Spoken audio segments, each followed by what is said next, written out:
A brazen scam, Jamie, uncovered at the Department of Homeland Security. It cost taxpayers hundreds of thousands of dollars. The former head of intelligence for Immigration and Customs Enforcement pleading guilty in a conspiracy to embezzle money from the government in order to fund, yes, a very lavish lifestyle. William Lajeunesse live in our newsroom in Los Angeles with more on that. William. Well, John, this is a third strike, every bit as embarrassing to the administration as the scandals at GSA and the Secret Service. Not just a lack of oversight of taxpayer money, but of top intelligence officials who are trusted with classified and secret documents shown to be unreliable and dishonest. Police, Immigration and Customs Enforcement, or ICE, is America's second largest investigative agency after the FBI.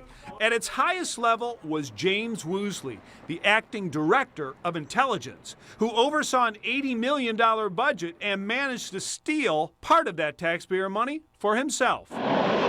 Living the high life under the radar in an elaborate travel scam that allowed Woosley to buy a new home and boat. Here's how court records say it worked.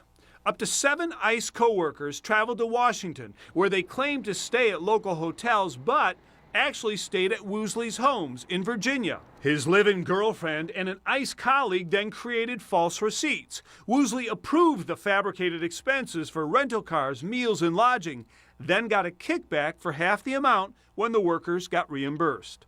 Prosecutors say Woosley embezzled about $180,000 in a scheme that defrauded taxpayers of more than $500,000. One of the ICE employees involved was Ahmed Abdalat, the El Paso intelligence chief. The FBI says he wired $570,000 to private Middle Eastern accounts and failed to disclose another $1.2 million held overseas. Investigators say Abdalat, a former colonel in the Jordanian Air Force, took multiple unauthorized trips there on a diplomatic passport, and in 2006 lied about his past, but wasn't fired and kept his national security clearance.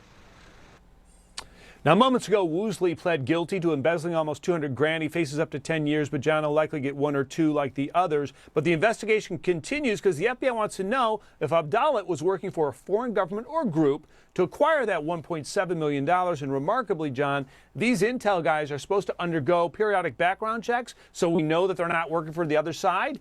And yet, in these cases, they lied and were never found out about overseas accounts and overseas travel. Back to you. Unbelievable.